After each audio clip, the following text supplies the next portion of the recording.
നമ്മുടെ നിയമസഭയുടെ ചരിത്രത്തിലെ വളരെ പ്രധാനപ്പെട്ട ഒരു നിയമനിർമ്മാണ സെഷനാണ് ഇപ്പോൾ കഴിഞ്ഞിട്ടുള്ളത്. വളരെ പ്രാധാന്യമുള്ള നിരവധി ബില്ലുകൾ ഈ സഭയുടെ മുൻപിൽ വരികയും സഭ അതിന് അംഗീകാരം നൽകുകയും ചെയ്തിട്ടുണ്ട്. ഇന്ന് ഇതിനെ സംബന്ധിച്ച് ചില മാധ്യമങ്ങൾ പറഞ്ഞിട്ടുള്ളത് അപ്പം ചുടുന്ന വേഗതയിൽ ബില്ലുകൾ പാസ്സാക്കി ഗവൺമെൻറ് എന്നുള്ളതാണ്. യഥാർത്ഥത്തിൽ ചർച്ച ചെയ്യപ്പെടാവുന്ന ഓരോ ബില്ല് സംബന്ധിച്ച് ബിസിനസ് അഡ്വൈസറി കമ്മിറ്റി നേരത്തെ തന്നെ ചർച്ച ചെയ്ത് അതിൻ്റെ സമയവും ക്രമവും നിശ്ചയിച്ചിട്ടുള്ളതാണ്. ഓരോ ബില്ലും പ്രാധാന്യം എന്താണ് എന്നത് സംബന്ധിച്ച് ജനപ്രതിനിധികൾ എന്ന നിലയിൽ ഓരോരുത്തർക്കും അറിയാവുന്നതാണ്. അത്തരം ബില്ലുകൾ ചർച്ച ചെയ്യുമ്പോൾ ആ ചർച്ചയിൽ പങ്കെടുക്കേണ്ടതില്ല എന്ന നിലപാട് സ്വീകരിച്ച പ്രതിപക്ഷത്തെയാണ് യഥാർത്ഥത്തിൽ കുറ്റപ്പെടുത്തേണ്ടത്. ഒന്ന്, മലയോര മേഖലയിൽ ഏറ്റവും പ്രധാനപ്പെട്ട മലയോര മേഖലയിൽ വന്യജീവി സംഘർഷം ഏറ്റവും പ്രധാനപ്പെട്ട ഒരു പ്രശ്നമാണ്. യൂണിയൻ ഗവൺമെൻറ്റിൻ്റേതാണ് ഉത്തരവാദിത്വം. കോൺഗ്രസ് ഭരിക്കുമ്പോഴാണ് ആ നിയമം കൊണ്ടുവന്നത്. ആ നിയമം കൊണ്ടുവന്നത് യഥാർത്ഥത്തിൽ വനവും വന്യജീവി സംരക്ഷണവും സംസ്ഥാനത്തിൻ്റെ അധികാര പരിധിയിലുള്ള ഘട്ടത്തിലാണ് ചില സംസ്ഥാനങ്ങളുടെ ആവശ്യം പരിഗണിച്ചുകൊണ്ട് അങ്ങനെയൊരു നിയമം കൊണ്ടുവന്നത്. പിന്നീട് അത് കുറേ കൂടി കർക്കശമാക്കുകയാണ് ചെയ്തത്. ശ്രീ ജയറാം രമേശിനെ പോലെയുള്ള ആളുകൾ കേന്ദ്രത്തിൽ മന്ത്രിമാരായിരിക്കുമ്പോൾ കർക്കശമായ വ്യവസ്ഥകളിലൂടെ മനുഷ്യജീവിതം സാധ്യമാക്കാത്ത രൂപത്തിലുള്ള ചില ഇടപെടലുകൾ കൂടി നടത്തി എന്നുള്ളത് ചരിത്രത്തിൻ്റെ ഭാഗമാണ്. നമ്മുടെ നാട്ടിൽ ഓരോ ദിവസവും നിരവധി മനുഷ്യർ കൊല്ലപ്പെടുന്നു.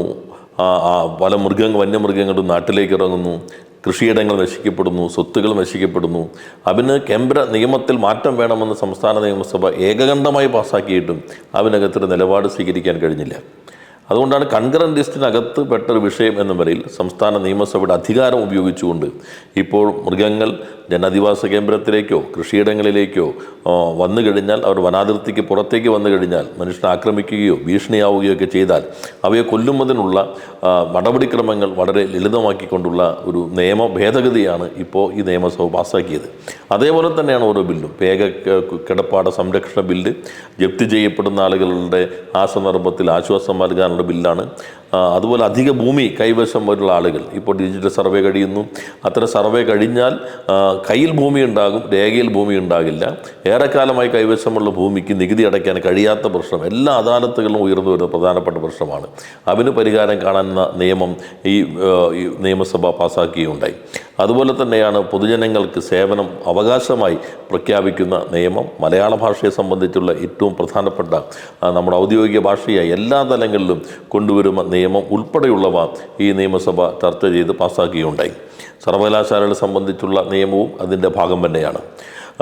പഞ്ചായത്ത് മുനിസിപ്പൽ മേഖലയ്ക്കകത്ത് സ്റ്റോപ്പ് മെമ്മോ കൊടുക്കുക എന്ന തെറ്റായ പ്രവണത യാതൊരു പരിശോധനയുമില്ലാതെ ഏതെങ്കിലും ഉദ്യോഗസ്ഥനോ ഏതെങ്കിലും ഒരാൾക്കോ തോന്നിക്കഴിഞ്ഞാൽ സ്ഥാപനങ്ങൾ അപ്പം തന്നെ പ്രവർത്തനം നിർത്തിവെക്കണമെന്ന ഏകപക്ഷീയമായ ഉത്തരവുകൾ പുറത്തിറക്കുന്നതിനെ അവസാനിപ്പിക്കുന്ന ഒരു ശാസ്ത്രീയമായ പരിശോധനയോടുകൂടി മാത്രമേ അത്തരം മെമ്മോകളിലേക്ക് പോകാൻ കഴിയൂ എന്നതുൾപ്പെടെ നിയമപരമായി വ്യവസ്ഥ ചെയ്യുന്ന ഭേദഗതിയും ഇതിൻ്റെ ഭാഗമായി വരികയുണ്ടായി. വ്യവസായ മേഖലയ്ക്കകത്ത് കൂടുതൽ നിക്ഷേപം ആകർഷിക്കാനുള്ള മുഖ്യമന്ത്രിയുടെ അധ്യക്ഷതയിലുള്ള നിയമ സംവിധാനം രൂപീകരിക്കുന്നതുൾപ്പെടെയുള്ള ഏറ്റവും പ്രധാനപ്പെട്ട ബില്ലുകളാണ് ഈ നിയമസഭ ചർച്ച ചെയ്ത് പാസ്സാക്കിയത്. പ്രതിപക്ഷം ബഹിഷ്കരിച്ചപ്പോഴും സർക്കാർ സ്വീകരിച്ച സമീപനം ഉണ്ടായിരുന്നു.